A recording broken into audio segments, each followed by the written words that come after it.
This morning's session is Bodies in Flow, pulsing, throbbing, jiggling across screens, through headsets, under fingers.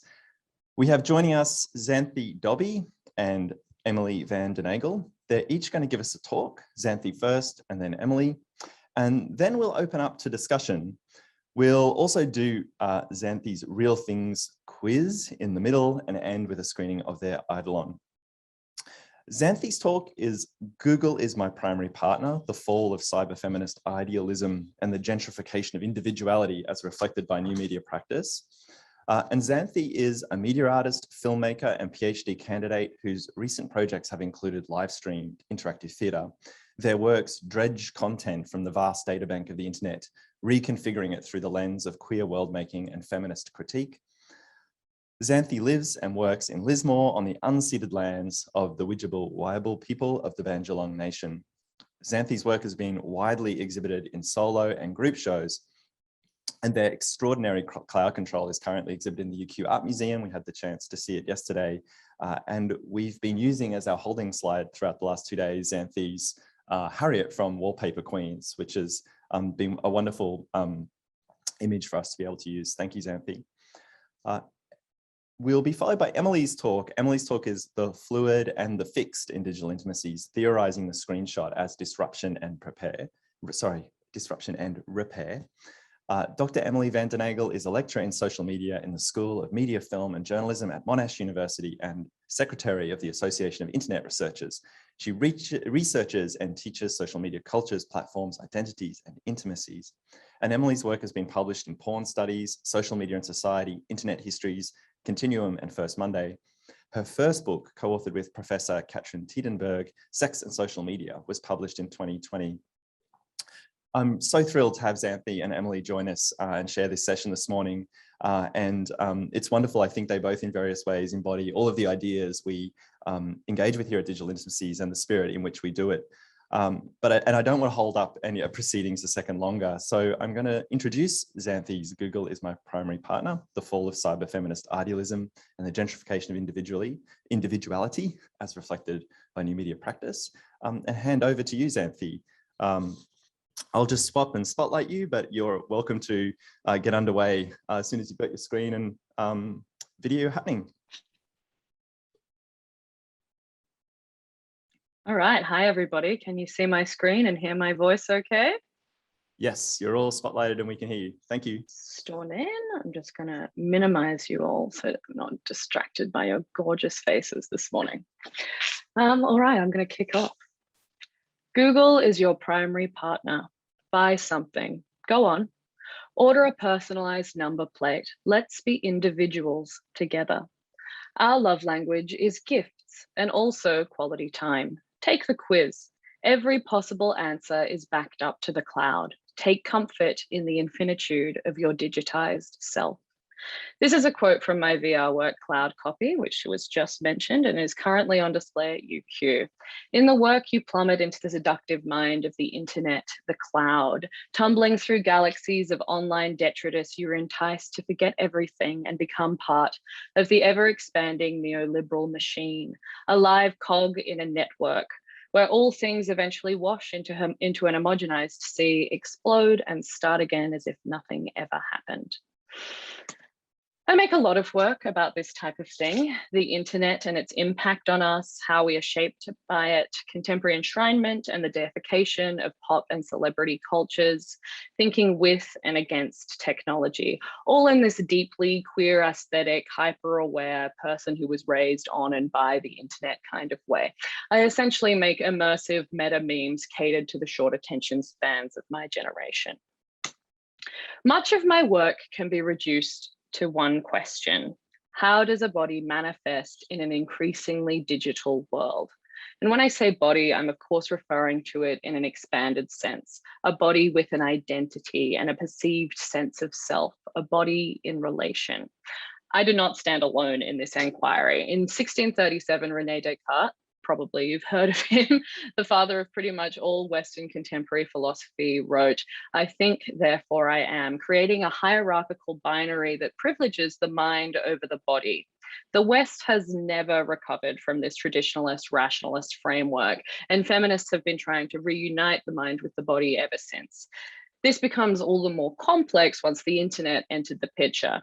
What happens when our bodies disappear and become part of the machine? In a 1992 interview, Josephine Stars, member of the iconic Australian cyber-feminist collective VNS Matrix, said, "Lots of computer technophiles want to jack into the machine and want to forget about the body, to reject the meat of the body. In our work, we're not finished with the body. The body is an important site for feminists." To map feminism on the internet is to map the body in relation to technology. Today, I'll be talking about cyberfeminism very loosely, the exploration of the way that women and traditionally othered bodies and identities can both embrace and undermine technology to diverse activistic ends. This is an expansive umbrella term, and I'll only be scratching the surface, tracing the digital self, the disembodied body through the last 3 decades of increasingly commercialized internet. Fortunately, earlier this year, I made an artwork to paraphrase this journey, which I'll be using today as a framework. Cyberfeminism, a movement initially inspired by Donna Haraway's 1985 Cyborg Manifesto, kicked off in the early 1990s and has taken many, many shapes since. Haraway's Cyborg Manifesto closes on the iconic line, "I would rather be a cyborg than a goddess." My work, Real Things, which you can see on the screen in front of you, takes this statement as a provocation, an unpacking of the faux binary of cyborg/goddess and extending it out into broader notions of technocentric feminism, leaning into clickbait culture and short attention spans like all of my work does. This 13-question personality quiz smashes fairly dense theory against pop and queer culture. Via a series of seemingly arbitrary questions, users are sorted into 5 categories: cyborg, mercenary of slime, goddess, AI avatar, and glitch. Cyborg, an ironic dream and an antidote to the technophobic, essentializing second wave feminism of the 1970s. Haraway's Cyborg Manifesto envisages a new politics of subjectivity rooted in socialist feminism. Haraway uses the cyborg, a paradoxical figure, both human and machine, to radically reinvent the notion of the body. In line with queer and feminist deconstructionist views of identity, that being fluidity, fragmentation, and perpetual becoming, Haraway uses the cyborg to push against dualistic dependencies which uphold domination. I'm talking mind, body, man, woman, human, machine, human, animal, subject, object, etc. She writes, "Cyborg imagery can suggest a way out of the maze of dualisms in which we have explained our bodies and our tools to ourselves." And later, high-tech culture challenges these dualisms in intriguing ways. It is not clear who makes and who is made in the relation between human and machine. It is not clear what is mind and what is body in machines that resolve in encoding practices. In a 1996 essay with an iconic title, "Fabulous Feminist Futures and the Lure of Cyberculture," Judith Squires writes, "The cyborg is a metaphor for addressing the interrelation between technology and the body, not as a means of using the former to transcend the latter." For Haraway, then, the body is an assemblage, constantly evolving and updating in relation to both technology and nature. The body of the cyborg is not innocent. It is made without a god, and it transcends and acknowledges and extends what it means to be human. Haraway's cyborg is a feminist icon, and these ideas became the catalyst for all future iterations and explorations within cyberfeminism. Which brings us to mercenary of slime. Following Haraway, VNS Matrix released the Cyber Feminist Manifesto for the 21st Century in 1991, proclaiming, "We are the virus of the New World disorder, rupturing the symbolic from within. Saboteurs of the Big Daddy mainframe, the clitoris is a direct line to the Matrix, the VNS Matrix, terminators of moral code, mercenaries of slime." Seductive stuff. Subverting the popular hypermasculine cyberpunk literature of the time, like William Gibson's Neuromancer, VNS Matrix built a universe around this manifesto in their project All New Gen, which was initially a hypothetical video game and installation piece, and then an actual interactive game in which you played a cyborg Gen and you go on an adventure to destroy the Big Daddy mainframe. The origins of cyberfeminism are deliberately vague. Cornelia Solfrank of the Old Boys Network, another collective within cyberfeminism, claims that cyberfeminism is a myth. A myth is a story of unidentifiable origin, of different origins. A myth is based on one central story, which is retold over and over again in different variations, which is really to say cyberfeminism is multiplicitous. There is plurality here. This concept of myth is something that I explore in my work Idling, which you'll be seeing a little bit later on. The capturing and recapturing of images and stories that proliferate so far that they become detached from any particular origin and take on a life of their own. The fragmenting of bodies in hyperspace. So cyberfeminism is a very difficult term to define. So difficult, in fact, that the Old Boys Network published 100 antitheses of cyberfeminism in 1997. Cyberfeminism is not natural, is not structure, not stable, not essentialist, not lack, not about boring toys for boring boys. This was a big movement, much bigger than these two collectives, but this should give you an idea of the vibe. It's important to note that the 1990s was a deeply utopian moment for the internet, and this was what early cyberfeminism was emerging from. The World Wide Web was supposed to be an open source, post-gender, post-race wonderland. Cyberfeminism was deeply connected with freedom of information, access, revealing the broken systems of a tangible world and hacking them from within. Together, the cyberfeminists believed that we could build an inclusive cyborgian future full of ethical porn and feminist discourse. I mean, this is clearly not how the internet turned out. While cyberfeminism was claiming to build this amazing new world of equality, the only voices that were being platformed were overwhelmingly those of middle-class educated white women. In a 1998 piece of writing, Faith Wilding of the Sub Rosa Collective wrote a report on the inaugural Cyberfeminist International Conference titled, "Where is the Feminism in Cyberfeminism?" Wilding called the movement a utopian vision of revolt and a merger between woman and machine. And then later in a 2002 Sub Rosa publication called Domain Errors, which is all available online and it's pretty amazing. Wilding wrote, "If you're a white, educated and affluent woman, the cyborg is your ticket to difference," which I just think is a really sick burn. Early cyberfeminism wanted to democratize online space through transformation, fostering a new society of gender equality and digital equality where anybody could be anything, a monster, a cyborg, freedom and fluidity and choice. It assumed a lot about access. In a 2002 essay sporting the title, "A Modem of One's Own," they really went off on puns at this time. Jodi Castricano wrote, with the help of cyborg imagery, we can claim to be multiple and infinite. The fact remains that such assertions often elide issues of race, sexuality, gender, and class.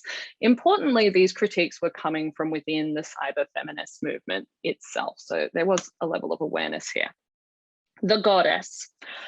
While the goddess of Haraway's manifesto is a reductive depiction of an essentialist second wave feminist, the term goddess within more recent iterations of feminism has taken on a life of its own. Some might call this the Beyonce-ification of feminism or the girl boss apocalypse, the co-opting of the feminist agenda under neoliberal frameworks. This really kicked off in a big way in the early 2010s with the rise of Instagram. The new goddess can be naturally beautiful or deeply enhanced. It's her choice. Choice economy is a vital ingredient. She is an independently successful woman who can have it all by working hard and looking good while she does it. She is a myth with no particular political allegiance cooked up by capitalism to make money. An accomplice to neoliberalism, the goddess of popular feminism forsakes the dusty, dykey, academically centered feminism of the 20th century, replacing her with the effortless cool girl. A made-over goddess with an iPhone and an Etsy business. The proliferation of this brand of feminism is highly dependent on technology, unlike the goddess of Haraway's manifesto, particularly social media and influencer culture. Identity politics, media representation, and palatability above all are the name of the game here. When I was researching for this presentation, I found a relic from the early days of this movement in 2014, an article titled Feminism 2.0 in ID Vice by Tish Weinstock, who is now the beauty editor at Vogue. Congratulations, Tish. Opening with a mention of Lena Dunham, the then star of HBO's Girls, and a quote from renowned trans-exclusionary feminist Germaine Greer, Weinstock goes on to name several thin white women as the future of feminist art on the internet. She concludes, up until this point, we have considered feminism a dirty word, having previously associated it with crusty academics and angry man-hating women. Feminism has undergone a modern makeover and it's being liked, shared, and spread all over the world, and it's time to join in. Feminist theorist Catherine Rottenberg states this kind of hyper-individualizing neoliberal feminism, which construes women not only as entrepreneurial subjects, but also as individual enterprises, is clearly more easily mainstreamed and popularized since it's been defanged of most, if not all, of its oppositional force.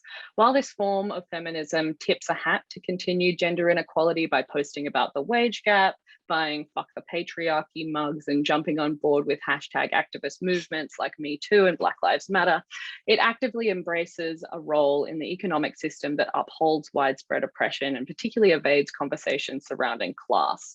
As Nancy Fraser points out in a 2009 essay reflecting on the trajectory of feminism beyond the second wave, on the one hand, feminist ideals of gender inequality now sit squarely in the mainstream. On the other hand, they have yet to be realized in practice. Thus, feminist critiques of, for example, sexual harassment, sexual trafficking, and unequal pay, which appeared incendiary not so long ago, are widely espoused today. Yet this sea change at the level of attitudes has by no means eliminated those practices. Feminism under capitalism, with its push for individual success and freedom through earning, promises liberation, but actually replaces one mode of domination with another. The body of this new goddess is both a temple and a branding opportunity, a hyper-individualized body available for mass consumption. If we follow this path of commercialization to this nth degree, we arrive at the AI avatar, a seemingly autonomous identity that does not necessarily require a physical body. Due to the flood of online signposting on matters of identity and representation birthed out of popular feminism, intersectional discourse has actually come a very long way in a very short amount of time, but at what cost? Lil Michaela, the world's first CGI social media influencer, first appeared on Instagram in 2016. Since then, she's worked with brands like Chanel, Burberry, and Fendi, released music and a collection of NFTs, featured on billboards, and amassed a significant fan base, currently 3.1 million followers on Instagram. Michaela, a racially ambiguous perpetual 19-year-old robot, is postured as a queer feminist activist / model, occasionally giving shout outs to the causes that she cares about on her page. Michaela is a highly sophisticated marketing tool developed by LA-based tech startup Brud to appeal to the woke teens of Gen Z. Michaela is the perfect encapsulation of the neoliberal American dream. In a 2020 article for Bitch Media, Rosa Boschier writes, Brud ventriloquizes queer second-generation immigrant identity through Michaela's increasingly targeted posts about her racial background. There's something sinister about Brud using Michaela's half Spanish and half Brazilian design to market mixed race identity as a form of power and cachet. Michaela, with her hyper-curated identity of palatable, marketable otherness, promotes a politics of neutralization, a post-racial politics that gets us to buy into global capitalism. This gentrification, this homogenization of othered identities into the mainstream asks us to put aside our differences, forget about the past, forget about history, and continue to invest in the economic, cultural politics as usual. It's a real keep calm and carry on energy. To paraphrase Sarah Schulman, author of Gentrification of the Mind, this ahistoricism leads to mass passivity, allowing for the machines and systems of oppression to continue to colonize invisibly. Brud is just another example of a company run by trend forecasting millennials wanting to make money. This is not a privilege, it's a right. As Schulman states, gentrification is a process that hides the apparatus of domination from the dominant themselves. Michaela co-opts the language and image of the oppressed subject, the robot, the cyborg, the monster, the outsider, and literally uses it to sell an identity back to us. This is deeply morally ambiguous territory. Michaela clearly epitomizes the perverse intersection of neoliberal consumer capitalism and advocacy that has allowed for shows like CBS's The Activist to be greenlit and then luckily almost immediately shut down, a show which literally had celebrities competing to be the best capitalist activists, directly turning causes and charities into commodities.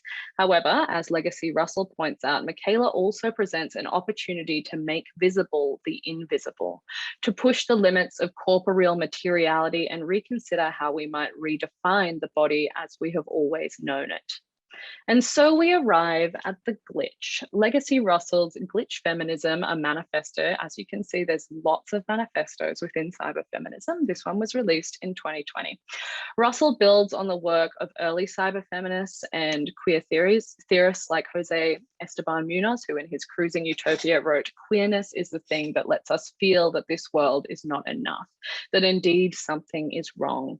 In search of this something missing, Legacy Russell surveys the work of POC, queer, non-binary, and trans artists in relation to a rubric of glitching, which includes refusing, being cosmic, throwing shade, ghosting, embracing error, encrypting, anti-bodying, reskinning, going viral, mobilizing, remixing, and surviving. The glitch, like the cyborg, is invested in dissolving binaries and encouraging fluidity, particularly between on and offline spaces and between gender identities. Many of the artists discussed are practitioners that perform AFK, away from keyboard, that's Russell's preferred term, as well as online. Artists like E. Jane, aka Misa, Boychild, and Juliana Huxtable, whose practices leak from the digital sphere into the tangible world, creating a feedback loop and bringing into view the way that identities continue to reconstruct themselves regardless of location. The glitch is obsessed with reformulation. It refuses to be erased by never remaining static for long enough to be identified. The glitch remembers. One of the strengths of Legacy Russell's manifesto is that it acknowledges itself as part of a bigger history and to an extent defines its parameters, therefore opening itself up to the possibility of critique, which is very important. Glitch feminism is by no means a perfect text. It's deeply based in personal curatorial tastes, and it has a sometimes frustratingly casual use on the internet tone that borders on preachy. But there is a tangibility to its discussion, due in large part to the relentless centering of identity politics in contemporary media. Trans and non-binary bodies are becoming more and more common sights. Following COVID, we're all at the point of accepting that our on and offline selves are deeply intermingled. These are important acknowledgements, but the continued journey towards the post-binary cyborg is nowhere near done. The glitch is a long game. The hope that if enough glitches appear, that the matrix will eventually collapse and reformulate. And Russell closes on a call to arms. Usurp the body, become your avatar, be the glitch, let the whole goddamn thing short circuit. So, gentrification has leaked beyond concrete structures into the digital sphere and into the very essence of selfhood, our identities, our bodies. Audre Lorde famously decreed the master's tools will never dismantle the master's house, but what happens when the master owns all the tools? Looking at you, Facebook metaverse. Let's zoom out for a second. The Cyberfeminism Index, developed by Mindy Sue, went live last year, a comprehensive, ever-expanding archive of cyberfeminist practices starting in 1985 with Haraway's Cyborg Manifesto, right through to more recent texts and works like Russell's Glitch Feminism. The website in itself is a work of contemporary cyberfeminism. For Sue, cyberfeminism is more than the relationship between women and technology. She says that the index is an attempt at an anti-canon, a restructuring of the archive that leans away from capital H history and into collaborative and community-based models of world building. The list includes lots of queer and POC voices that were sidelined in the early days of cyberfeminism and might not be considered canon.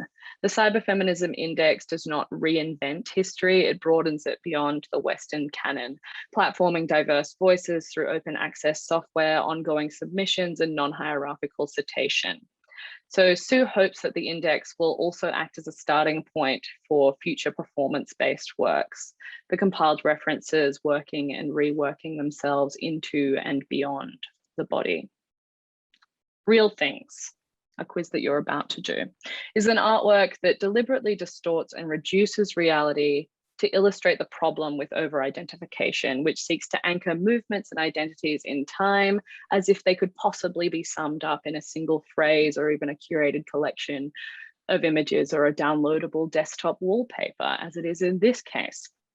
In her essay, Thinking Through the Cybernetic Body, an early critique of cyberfeminism, Susanna Parsonen writes, I am more skeptical towards the totalizing representation of feminist theory as radically divided into before and after, simplifications of the past placed in order to affirm the present, implicitly suggesting the progress of contemporary culture. Such Enlightenment thinking involves a recontextualization of the past in order to believe in the progress of the present, and it includes as much forgetting as it does remembering. While this quote was written in 2002, the critique still holds up. The Real Things collection is not truly a linear or historical story of contemporary feminism. It's a reduction, a deliberate failure of a quiz that doesn't even collect your data, and it certainly doesn't define your identity. So your result doesn't matter.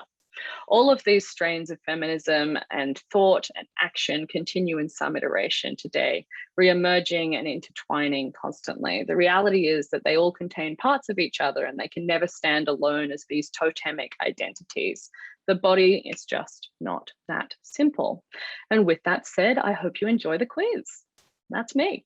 That was awesome. Thanks so much, Xanthe. So yes, we're going to do the quiz and take a couple of minutes to do that, and people can share away. We've posted a link in the Zoom chat and I'll tweet a link shortly. And I think if you share your quiz, share them on using our hashtag #DigInt21.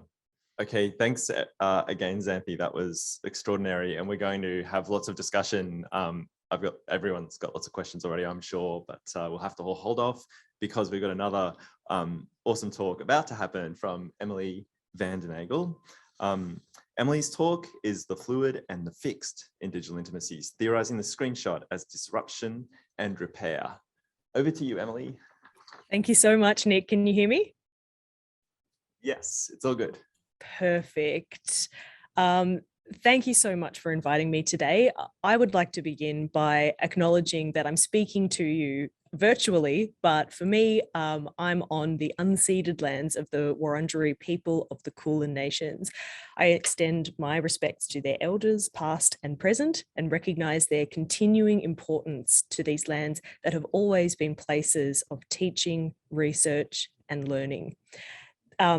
And I also want to thank the organisers of Digital Intimacies for their efforts in bringing us all together so seamlessly in this hybrid / virtual / UQ space, and for their invitation to speak today. Thank you to Nick, Anna, Mo, Alex, Caro, Kea, and Bianca. Digital Intimacies is a gathering of people and ideas that are very dear to my heart. I'm really grateful for the opportunity to spend this time with you today. Thank you also, yesterday at Digital Intimacies, I was already so provoked, so moved by a number of different things that people were bringing to the conference.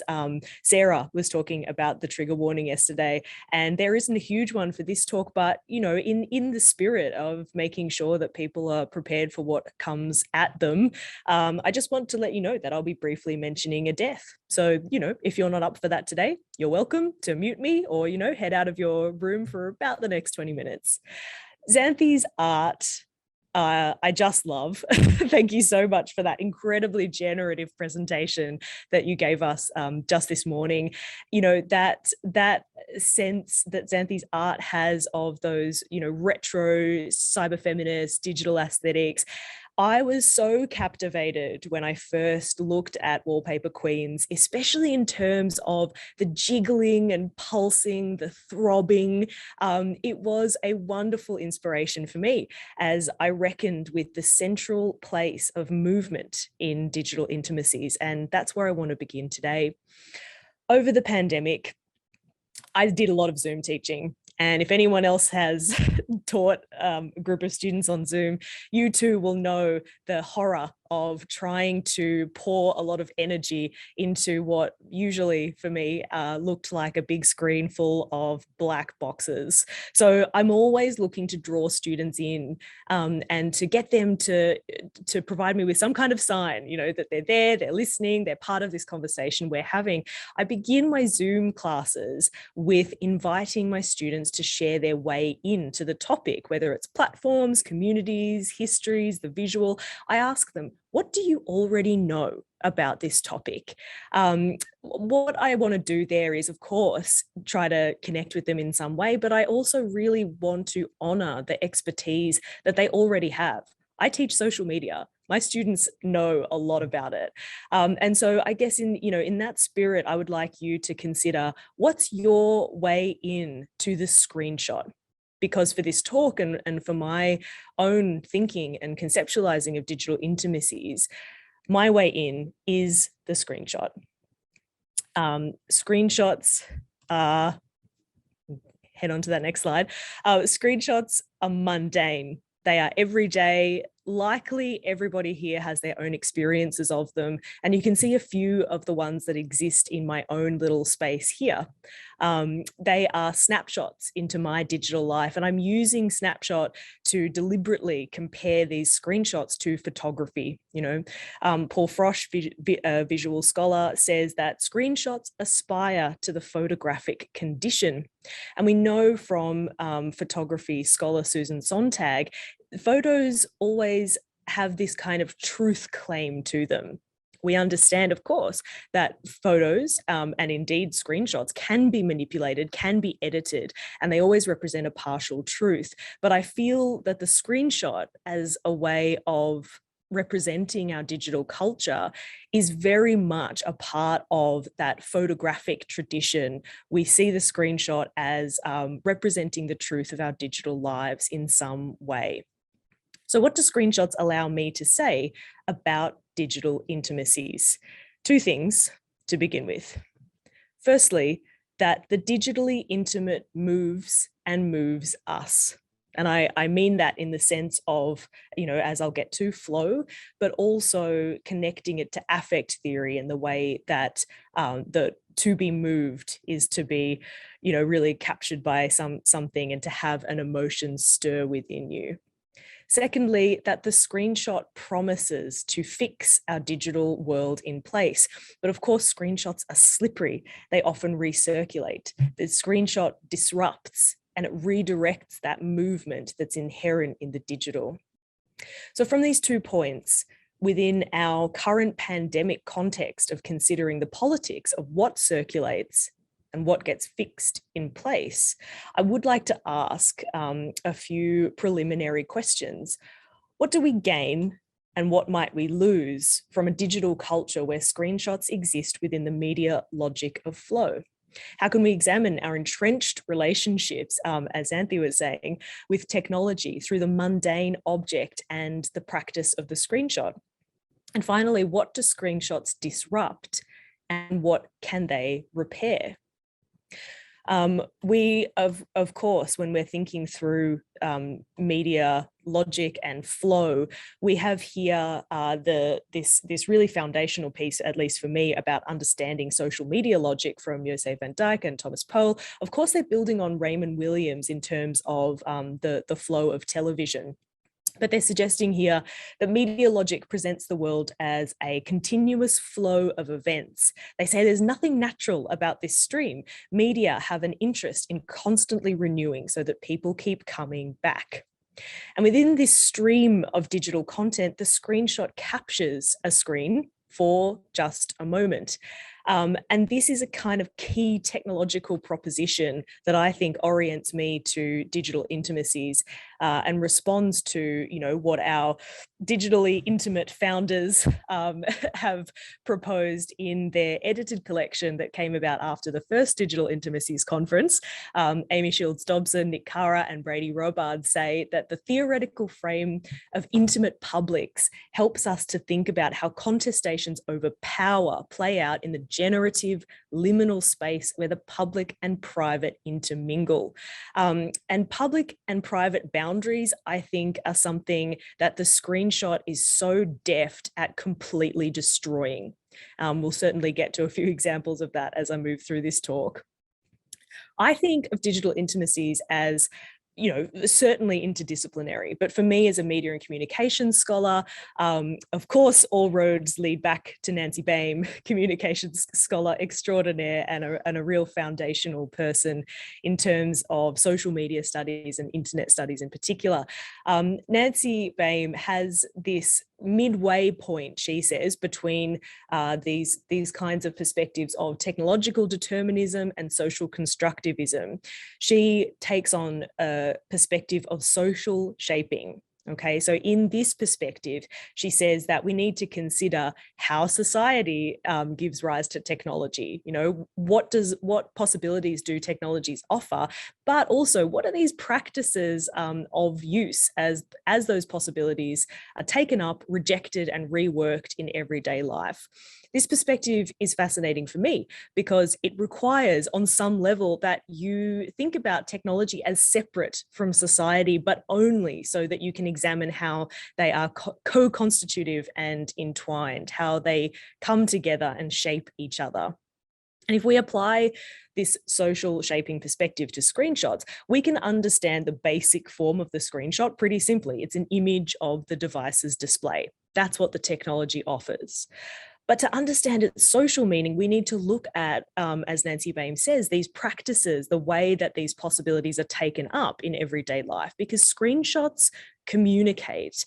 They are just one way that we use media to make meaning. They record, they save, they demonstrate. Screenshots prove things, they witness, they leak.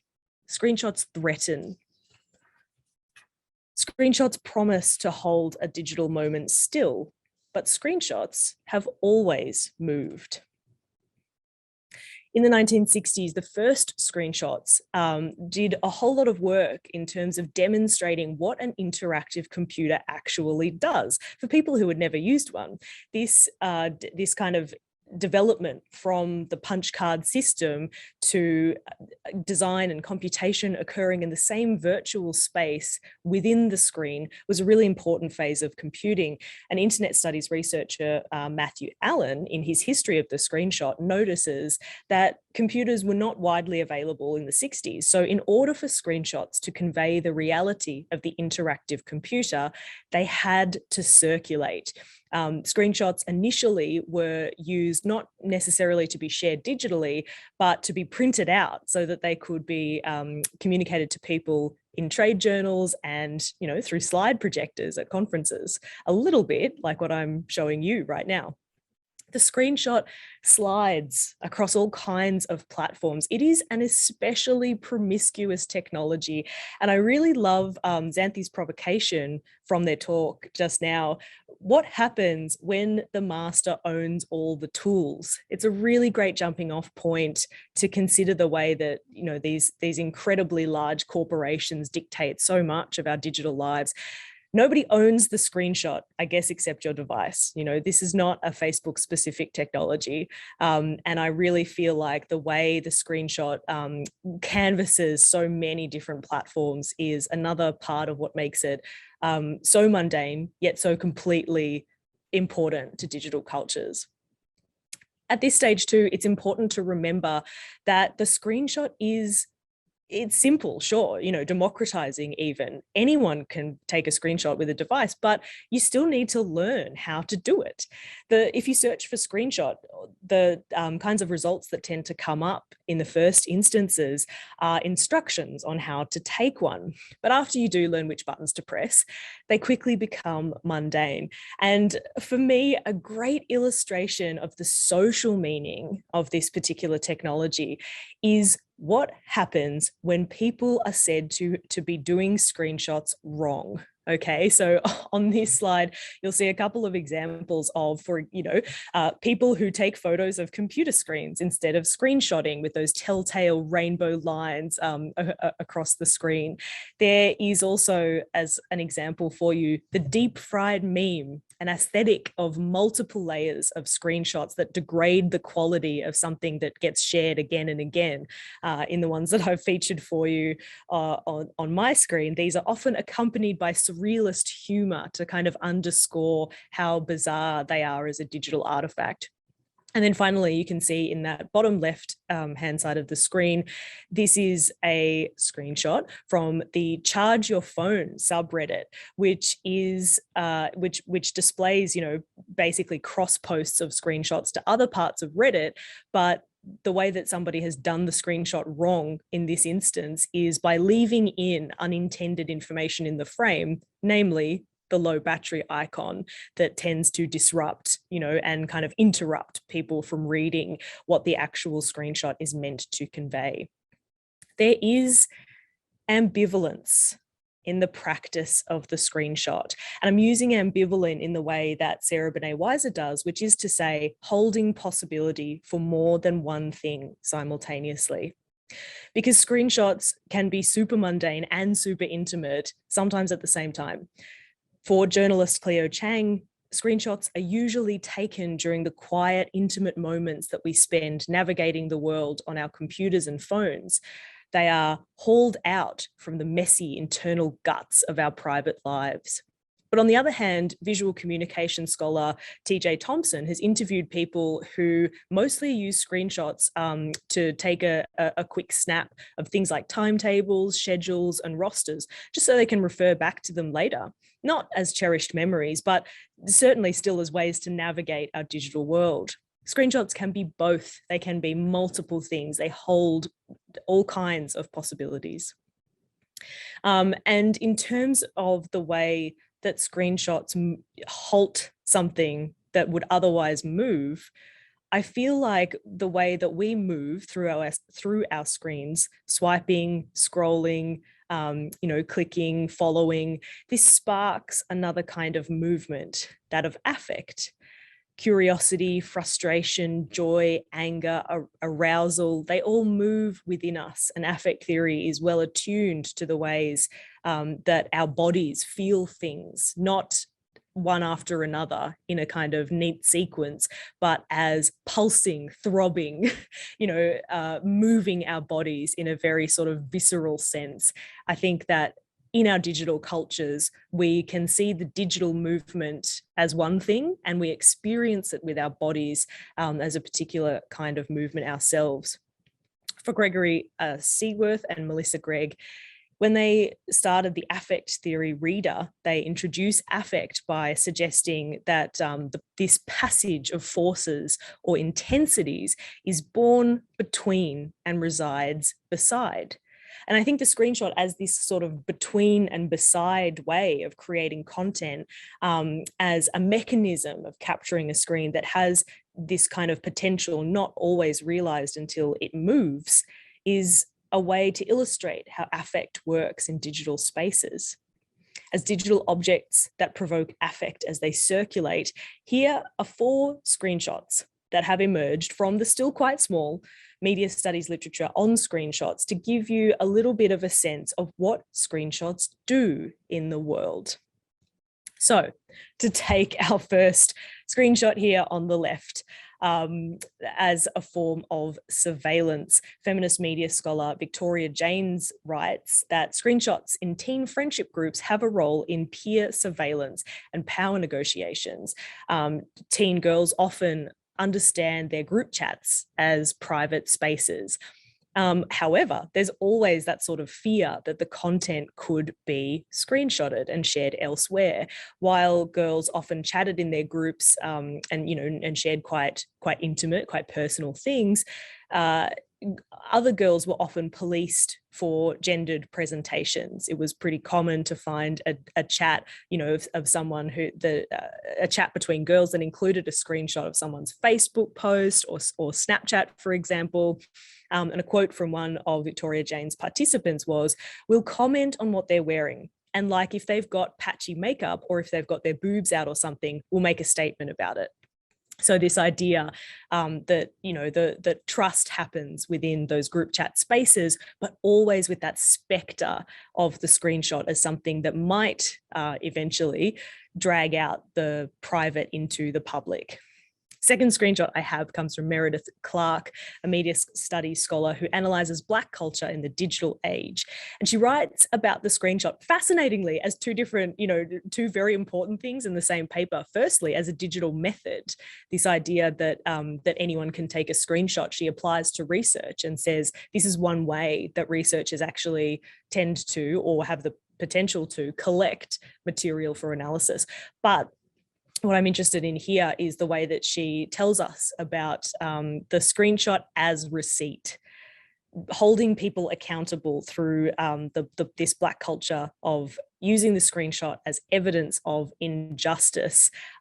This idea that screenshots capture the truth is seen through this recurring sort of call out practice on Twitter, this you, which is asking, as you can see in this screenshot that I have for you as evidence, the way that the University of Oxford is, coming out with this statement, we're committed to supporting our community and opposing racism. The evidence is, is this you? Did you say this earlier? A blind student on a different occasion was dragged from Oxford Union Chamber by his ankles, trying to juxtapose those two approaches, maybe to making students feel welcome or not, is a way of calling out that really powerful institution. My third example here comes again from Paul Frosch, who studies the visual in digital culture, and he has here this idea that the screenshot is a way of witnessing, and sometimes because of that sort of movement of digital cultures, it's a way of capturing signs of life. The screenshot constructs and reveals the world as witnessable because it's a mechanism of capturing various things about it. So he gives this example of a newspaper front page. As you can see here on the screen, it prominently features a screenshot of the last message sent by a mother to her now dead daughter. So this writing you can see in the WhatsApp reads, "My darling, my life, speak to me." And the message is sent through WhatsApp. You can see next to it these two beige ticks. They haven't yet turned blue. This indicates that the message has been sent, but it was never read. And for a screenshot of that conversation to make the front page of the news, to communicate this death, this really, this tragedy, was a way of suggesting like here is somebody witnessing that their daughter is being pulled away from them.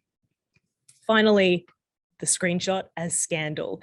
And we see this all the time. We saw it in Australian cricket culture just recently. Communication PhD candidate Frances Corrie has written about, has used here the example of Anthony Weiner, great surname for this kind of thing, the New York US congressman whose political career crumbled after screenshots revealed extramarital flirtations.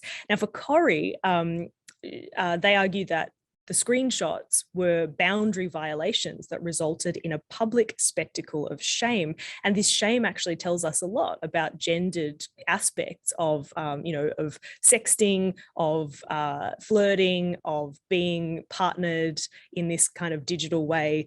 It's a moment to reconsider perhaps these existing gendered norms. So I've asked before, what do screenshots disrupt? What do they repair? Some of these screenshots help me answer that question. When there's a sex scandal, somebody's intimate moments are being invaded, even if we can place that in a framework of transgression and punishment. But the screenshot as receipt, as Meredith Clark tells us, has enormous potential to repair a sense of justice as it brings accountability to powerful institutions. So you can see through these 4 screenshots that how the screenshot moves and how it reveals digital intimacies has consequences. And another consequence to the context and the platform shifting that happens when screenshots are a possibility comes from my own work here on not safe for work or adult, cultures of content, especially when those cultures get deplatformed. People share their bodies on social media for all kinds of reasons, including some that we heard about yesterday in Digital Intimacies, practicing vulnerability, challenging gender norms, commenting on beauty standards, and finding community. showing bodily intimacies, especially when, when they come up against those content moderation practices and, the terms of service agreements from different kinds of platforms, has to come with those attendant practices of hiding, censoring, ducking out of the way, trying to find ways around these conservative, often puritanical kinds of rules.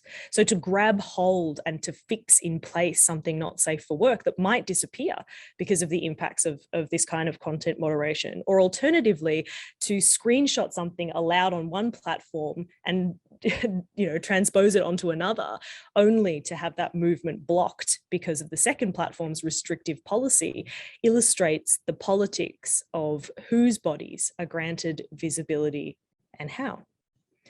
So to conclude, screenshots promise fixity, but they move, and they move us. Screenshots move most when they offer us unexpected access to the digitally intimate. Thank you. So much, Emily. I'll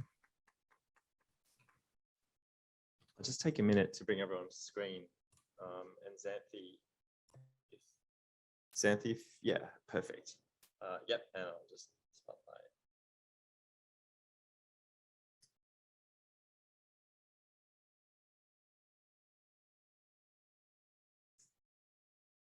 Okay, I'm hoping everyone at home can see the three of us now. I think so. Thank you so much. These are two wonderful presentations, and we've got time for discussion and conversation now. So please, we'll be keeping an eye on the chat, the Zoom chat. If you want to pop questions in there, that'd be great. We can ask them through to Emily and Xanthe. Is there anyone in the room who has a question to kick us off? Just looking around. No? Okay, well, I might get us underway with a little bit of conversation, and hopefully those of you in the Zoom chat, please don't be shy. Come to life with questions and observations that we can put to Emily and Xanthe. I wanted to go back a little bit, Xanthe, to the glitch and this kind of commonality, or this share. I just enjoyed so much revisiting all of this 80s and 90s cyberculture with you, and it got me thinking about the cyborg and the glitch. And clearly there are some similarities here. Both are trying to dissolve and reduce boundaries, as you said. But I'm trying to get a sense of what's different. Like, is the cyborg of a kind of, I don't know, it feels to me sometimes like the cyborg is from a more robotic moment, whereas the glitch is from a more kind of neural networks, visual cultures being remixed kind of moment. And I also wonder, like, the cyborg had a utopian impulse, and does the glitch have a utopian impulse? And if it does, what is it? Or maybe to connect with some of the things Emily was talking about, is the glitch, the cyborg was more utopian, is the glitch more ambivalent? Yeah, that's my sort of question for you, Xanthe and Emily, if you wanted to jump in as well. Yeah, I mean, it's a thing that I sort of struggled with across doing research for this presentation, and that, as you saw with that cyberfeminism index, there is so much of this that is sort of constantly proliferating and growing, and you cannot sort of take a seed from the cyborg into every proliferation of what's happened here. On the hope thing and the utopian thing is interesting though, because I would consider the glitch to be sort of like a world-weary version of the cyborg to a certain extent. It's sort of like the version of the cyborg that has the hindsight of what's actually happened to the internet in the last 30 years, which of course, when Haraway wrote that manifesto, it was the 1980s, and like what she was talking about as being like this amazing step forward in the way that we could consider ourselves in relation to our technologies was literally her like using a computer screen for the first time. It was just such an incredibly different context. But I think that therefore the glitch can be sort of, as I kind of touched on at the end there, more embedded into actual tangible realities that aren't utopian, but still contain a level of hope that there is this long game transformation that is viable, that we can't completely get caught up in the idea that we're fucked in our gentrification and there's no escape. Whereas the cyborg was more of this sort of like lofty, almost godlike proclamation of hope for this new era. But I think that it still contained all of the critical mass that later iterations of cyberfeminism do. Right, like, so like the cyborg is like utopian, but the glitch is just trying to do the everyday work of imagining the future. So no, Mo wants to get involved. Go on. You have a question? I don't think sorry, you've got to get on the mic. Oh, I just turn on my mic. Oh, this one. I'm going to disagree. Great. No, like this is Mo speaking. Sorry. This is Mo. Yeah, sorry, because you can't see me, but I'm just I think that revisiting the Cyborg Manifesto and imagining the cyborg as utopian discounts a lot of what's happening actually in that work. I actually think that I think that pull quote from that work, "I'd rather be a cyborg than a goddess," is actually a disavowal of utopianism, right? It's about saying that kind of goddess feminism for, which is also historical, of course, is not going to get us anywhere, right? And so even though the cyborg is messy, imperfect, and who can even know really what's going to happen with it, right? And that's about the moment as well. I'd rather throw in with that and see what happens, because that utopian ideal of the goddess is never getting us anywhere. So anyway, that's just my that's my read of Norway, which is, I think that you're completely correct, but I'm not saying that the text in itself, because obviously it's an incredibly complex text and it takes in a lot of the troubles with that, which that line is doing. I'd rather be a cyborg than a goddess. It is sort of disavowing the utopian notion of a holistic femininity. But I suppose in the context of this conversation, what I'm talking about is the way that the cyborg was taken up as a utopian symbol for progress, not that the symbol in itself is a utopian thing. Of course, the beauty of the cyborg and why it was taken up as such a champion is because it was an embrace of flaw, and it was the monster, and it was the cyborg, and it was the clash, and it did take into account its rupturous, fucked up history as being, birthed in military technology. Like, it knows its shit, and that's why feminists loved it.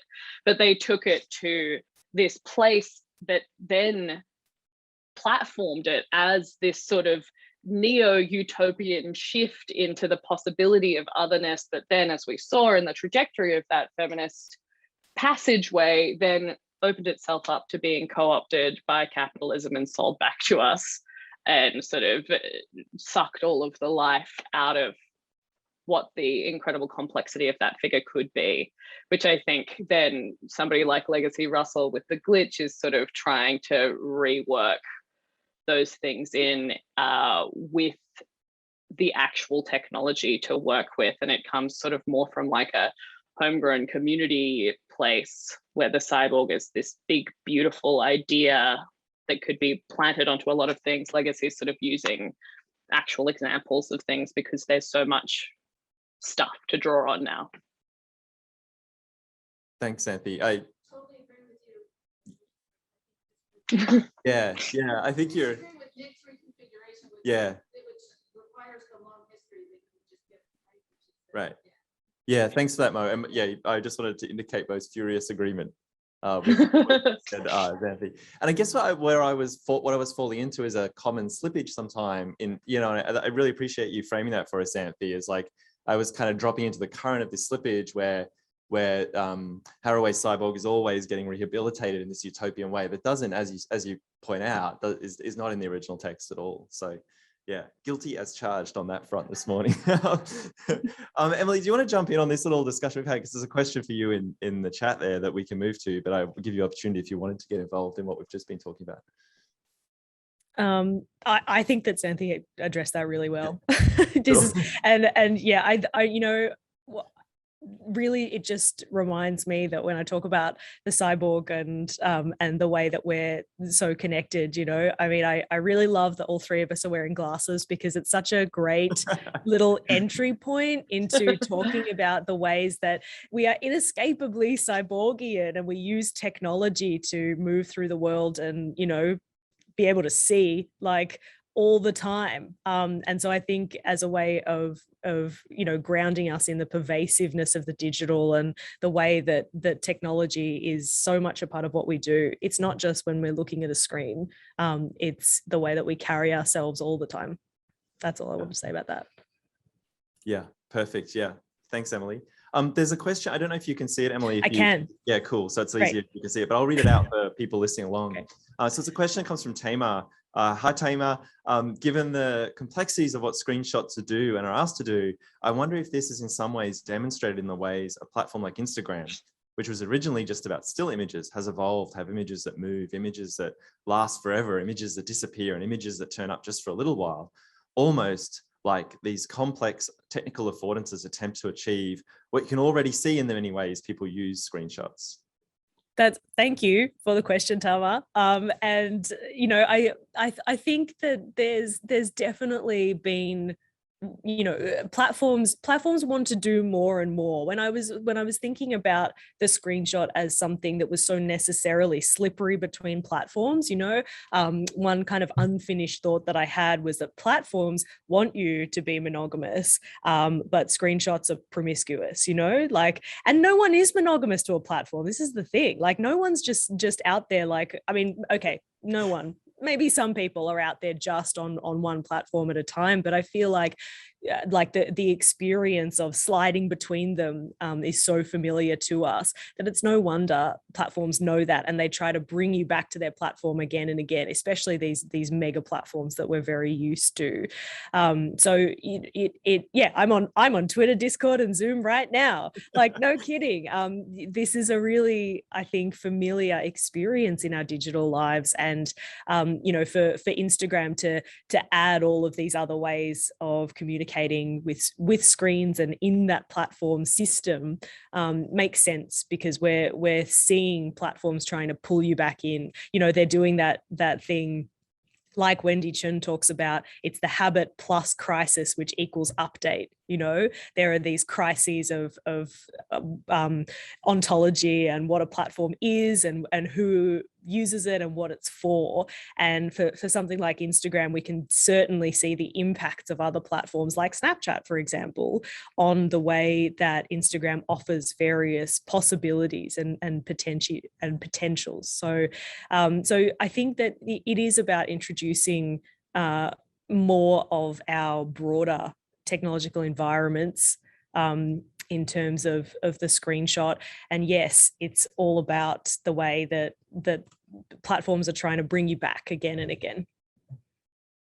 Yeah, cool. Thanks, Emily. There's another question here coming from Katie, also for Emily, about this play between flow and fixity with screenshots.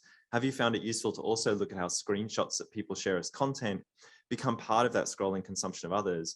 I'm even thinking about how people sometimes make an image look like a screenshot for its aesthetic, rather than even making a claim of documentation or truth telling.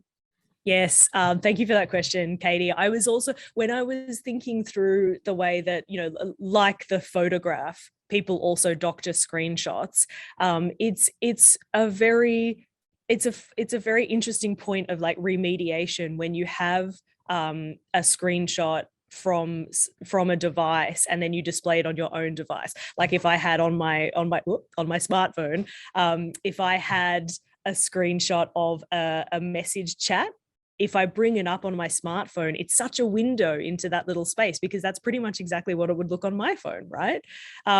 So I think, you know, the way that people want to make something look like a screenshot for this sort of aesthetic, or even, for example, like telling a joke, but the joke is arranged in the format of chat bubbles, or like clearly trying to make a point, but you know, this is not necessarily like captured in that way. It does tell you a lot about what the screenshot means as form, you know, if not always function. So like, so I mean, I definitely think that the screenshot aesthetic is certainly about some kind of truth, even if the truth is sort of more emotionally resonant than it is like an actual screenshot of an actual conversation that happened, And I think about this, especially in terms of the way that like so sometimes when I see a meme,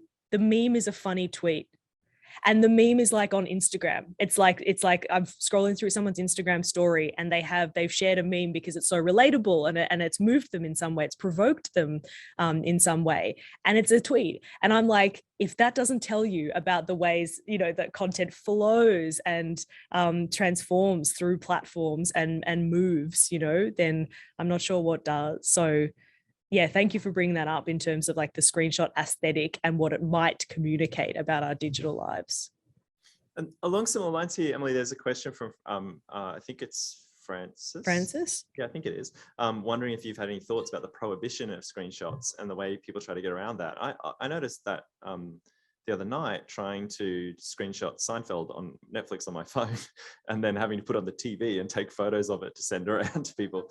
And so yeah, that's a great question. I'd been wondering about that myself. Yeah, and this year I've been paying a lot of attention to OnlyFans as a kind of so-called empowering kind of platform for various sorts of content creators and sometimes sex workers and porn performers, and this idea that apparently OnlyFans doesn't let you screenshot somebody's content, but there is still a thriving kind of marketplace for ripped off content from these content creators, and this is interesting too, because like I brought up earlier, we understand that there are ways to do screenshots right and ways to do them wrong. And even though this whole kind of, you silly thing for taking a photo of a computer screen instead of using the inbuilt device operations to do that, right? Because the quality is a little bit degraded. Sometimes that is actually a way around. Like sometimes that's a legitimate way around. Sometimes that's a really shitty way of, grabbing somebody's content where you shouldn't and trying to sell it or you distribute it elsewhere without them getting paid for it, like in the sense of OnlyFans.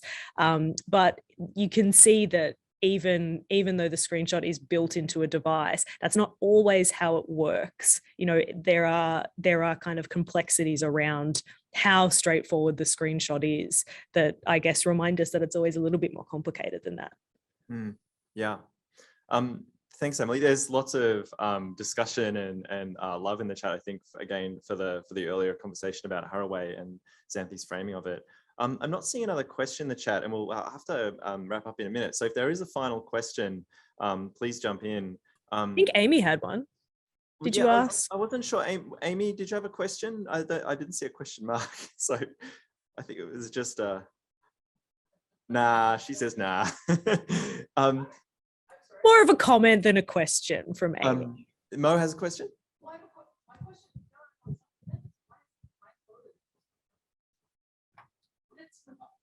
Oh, that's something happening in our room. I'm not sure.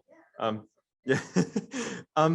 I maybe had a question, and maybe I'm wading back into territory here with cyberculture feminism that's gonna have Mo jumping up and down at me again. But here goes. Xanthe, I wanted to come back to the AI avatar goddess kind of parts, and there's this, with Lil Michaela, and there's this commodification and commercialization of bodies and images of bodies and feminist ideals and so on. And I just wonder, again, like I think what so many people have loved about your presentation this morning is this kind of connecting back to these histories of our recent past. It almost feels sometimes like our recent futures. And I just wonder, where do you find the currents for that commercialization, that appropriation, commodification in cyberculture's work? What do you feel do you have a sense of what the history of that is? The history of the commercialization of those the spaces? Commercialization of bodies and images. Yeah. I mean, we've just been doing it in different ways since we came up with advertising. This is just sort of like an accelerationist representation of that as a journey. So we've just covered so much more ground in the last 3 decades in these processes than we did in the whole century before it. But it's by no means a new trajectory. It's sort of like, well, of course this has happened. But I think that in those sort of middle ones, which, as I say, they're also incredibly intertwined. And as Haraway was saying at the time, the goddess and the cyborg are intertwined. They share histories and properties. They have negative impacts, and obviously capitalism is evil and the patriarchy is fucked, and they're all kind of the same guy.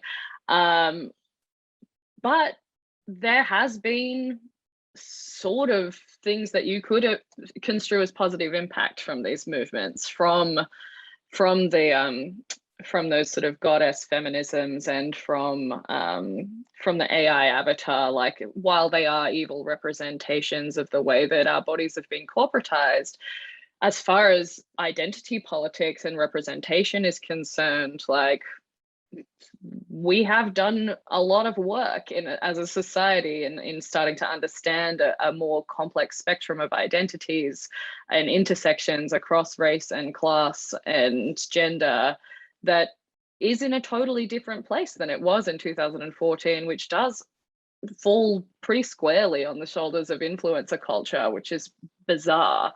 And sort of while that good work is being done within representation, I think that time and again, the problem is that it stops short at media representation and loses sight of activism, actual activism, and trying to dismantle the structures that produce the platforms for that to happen. It's sort of like liking this image of a person of color is enough. Like, that doesn't make you an activist. Yeah. Thanks, Anthony. I think I'm losing track of the time here, and I think there's Emily, you've just answered Lena's question in the chat. Is that right? Just a really excellent point that she was it's a making great around the ethics, the research ethics of using the screenshot as a method. Would love to talk would love to talk with you about that at some point, but I agree, Nick, if it's time to wrap up, that's fine. I think it is. I'll just quickly have a look at the chat. Yeah, I think we will have to wrap up there and move, because we're going to end this session with a screening of Eidolon from which is very screenshot heavy, and we haven't interacted much, Emily, but right there with you on screenshots. Right on. Like, love that. And maybe, if you both wanted to respond to the question about the ethics of using screenshotting, both research, but I guess artistic practice as well, in the chat, please do. Thanks so much, Emily and Xanthe. This has been a wonderful start today too. And as people have been really enjoying it, I can see in all the chats that are happening all over the place. So huge thanks to you both for joining us this morning.